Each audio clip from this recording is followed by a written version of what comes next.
Speaking the truth in love में आप सभी का स्वागत है। हम लूका के सुसमाचार का अध्ययन कर रहे हैं। आज हम अध्याय 16 में हैं।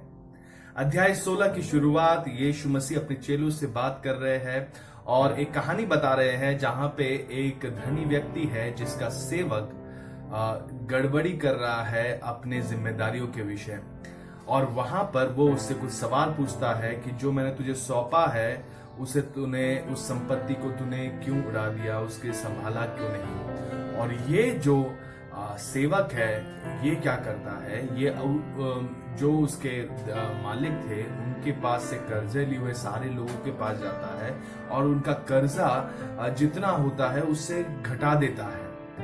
अब क्या करता है, ये ऐसे करने से उन सभी को से मित्रता ये बढ़ा देता। तो यहाँ पे क्या होता है, 8वें वचन में वो धनी व्यक्ति या वो स्वामी ने उस अधर्मी भंडारी को सराहा और उसके चतुराई से काम किया है कि उसने चतुराई से काम किया है, क्योंकि इस संसार के लोग अपने समय के लोगों के साथ रीति व्यवहारों में ज्योति के लोगों से अधिक चतुर है। यहाँ पे बता रहे हैं कि ज्योति के लोग इन विषयों में अधिक चतुर नहीं थे, लेकिन ज्योति के लोग कौन है? जो हम हैं। हम यीशु मसीह पे जो विश्वास करते हैं वो ज्योति के लोग हैं। वो संसार के लोग ज्योति के लोगों से अधिक चतुर यहाँ पे दिखाते, अधिक चतुराई अपने रोजमर्रा की जिंदगी में वो बताते हैं। लेकिन यहाँ पे कहते हैं कि और मैं तुमसे कहता हूँ, 9वां वचन में पढ़ रहा हूँ, और मैं तुमसे कहता हूँ कि अधर्म के धन से अपने लिए मित्र बना लो, ताकि जब वह जाता रहे तो वे तुम्हें अनंत निवासों में ले ले। जो धन है उसको कहा है, धन से जो प्रीति है वो अधर्म है। और कहा कि ये जो लेकिन ऐसा है, इससे तुम दोस्त बनाओ, इसे अपने स्वार्थ के लिए, अपने केवल अपने के लिए जमा करके मत रखो, लेकिन इस पैसों से तुम दोस्त बनाओ। बहुत ही कंजूस व्यक्ति मत बनो, इससे तुम बांटो, इससे दोस्ती बनाओ, ताकि ये अनंत काल के लिए बना रहे। ये जो दोस्ती है ये अनंत काल तक बना रहे। क्योंकि वचन में इस प्रकार लिखा है, देखो 10वें वचन में लिखा है कि जो थोड़े से थोड़े में सच्चा है वो बहुत में भी सच्चा है, और जो थोड़े से थोड़े में अधर्मी है वो बहुत में भी अधर्मी है। देखिए, परमेश्वर हमसे कहता है कि तुम्हारे पास कितना है उससे कोई फर्क नहीं पड़ता, लेकिन क्या आपके थोड़े में आप सच्चे हो। आज आपके पास शायद से आपकी तनख्वाह 10,000 है, क्या 10,000 में आप विश्वास योग्य ठहरे हो? 10,000 के साथ आप सच्चे ठहरे हो? सवाल ये उठता है, क्योंकि जब आप उसमें विश्वास योग्य ठहरते हो तब बड़ी काम भी आपको सौंपा जाता है। देखिए 11वां वचन, इसलिए जब तुम अधर्म के धन से सच्चे अधर्म के धर्म में सच्चे न ठहरे तो सच्चा तुम्हें कौन सौंपेगा। मतलब सच्चा, बड़ी बड़ी बातें तुम्हें कौन सौंप पाएगा अगर तुम इन छोटी सी बातों में अगर सच्चे नहीं ठहरते हो। 13वें वचन को देखते हैं, कोई दास जो स्वामियों की सेवा नहीं कर सकता, कोई दास 2 स्वामियों की सेवा नहीं कर सकता, क्योंकि वह तो एक से बैर और दूसरे से प्रेम रखेगा, या एक से मिल रहेगा और दूसरे को तुच्छ जानेगा। तुम परमेश्वर और धन दोनों की सेवा नहीं कर सकते।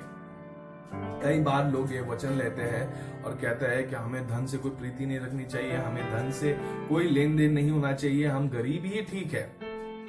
लेकिन ये विचार झूठ है, शैतान की ओर से है। यहाँ पे लिखा है कि परमेश्वर और धन दोनों की सेवा नहीं कर सकते। अब सेवा का अर्थ उसके अगले वचन में लिखा है, फरीसी जो लोभी थे ये सब बातें सुनकर उसे गड्ढा में उड़ाने लगे। अब फरीसी लोभी थे, लोभ से भरे हुए लोग थे, यानी पैसों से प्रीति करने वाले लोग थे, उन्हें पैसा ही सब कुछ था। यहाँ वचन में इस प्रकार लिखा है कि परमेश्वर से प्रेम रखना है, पैसों से नहीं, क्योंकि इन दोनों में से किसी एक के साथ ही आप प्रेम रखोगे। या तो आप परमेश्वर से प्रेम रखोगे या तो पैसे से प्रेम रखोगे। अगर आपने पैसे से आपने प्रेम रखा है तो परमेश्वर से आप प्रेम नहीं रख पाओगे। यस, इस बात को जरा सोचिए, आप किससे प्रेम करते हैं, और क्योंकि जिससे आप प्रेम करते हैं उसी की आप सेवा भी करते हैं। 15वें वचन में लिखा है, उसने उनसे कहा, तुम तो मनुष्यों के सामने अपने आप को धर्मी ठहराते हो, परंतु परमेश्वर तुम्हारे मन को जानता है। देखिए, इस बात को हमें समझना है। मनुष्य आपके बारे में कितनी बड़ी बड़ी बातें कह रहे हैं उससे कोई फर्क नहीं पड़ता, क्योंकि परमेश्वर आपके मन को जानता है, वो आपके हृदय को जानता है। आगे बढ़ता है ये इस अध्याय में, जहां पे 17वें वचन में इस प्रकार लिखा है, आकाश और पृथ्वी का टल जाना व्यवस्था के एक बिंदु के मिट जाने से सहज है। परमेश्वर के वचन में दी गई कोई बातें टल नहीं जाएगी।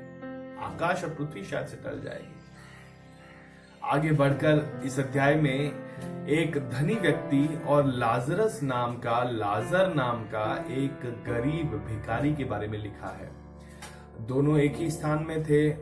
अमीर व्यक्ति अपने बड़े घर में था और उसके चौराहे के बाहर ये गरीब लाजर बैठता था और भिक्षा मांगता था। दोनों की मृत्यु होती है। लाजर स्वर्ग जाता है और धनी व्यक्ति नरक जाता है, और वहां से वो रोता है और कहता है कि लाजर की उंगली एक प्याले में डुबो दो और वो पानी का बूंद मेरे मुंह में डाल दो ताकि ये प्यास बुझ जाए। लेकिन अब्राहम वहां स्वर्ग से आवाज देता है और ये कहता है कि स्वर्ग और नरक का कोई लेन देन नहीं। मेरे प्रिय लोगों, इसमें एक बात मैं आपसे कहना चाहता हूं, स्वर्ग की कुछ व्यवस्था होते हैं, नरक के कुछ व्यवस्था होते हैं। स्वर्ग के कुछ शब्द होते हैं व्यवस्था, नरक के कुछ शब्द होते हैं। स्वर्ग के कुछ मनस्थिति होती है और नरक के कुछ मनस्थिति होती है। इन दोनों में आपस में कोई लेन देन नहीं। मतलब ऐसा नहीं हो सकता कि 50-50 काम चल रहा है। 100% या तो आप स्वर्ग के हो या 100% आप नरक के हो। इस दुनिया में जब हम काम करते हैं, जो हमारे शब्द होते हैं, जो हमारी मनस्थिति होती है, जो हमारे कार्य होते हैं, या तो वो स्वर्ग के होते हैं या तो नरक के होते हैं। इन दोनों में कोई मेल नहीं, कोई मिलाप नहीं। आगे बढ़ते हैं, ये वचन, ये कहानी आगे बढ़ती है कि धनी व्यक्ति नरक से कहता है कि लाजर को इस दुनिया में वापस भेजो ताकि वो मेरे भाइयों से कह सके कि ये सब बातें हकीकत की है। और अब्राहम उसे मना करता है, क्योंकि वो कहता है, 31वें वचन में पढ़ेंगे, आखिरी वचन इस अध्याय का, उसने उससे कहा कि जब वे मूसा और भविष्यद्वक्ताओं की नहीं सुनते तो यदि मरे हुए में से भी कोई भी जी उठे तो भी उसकी नहीं मानेंगे। क्या कहना चाह रहा है?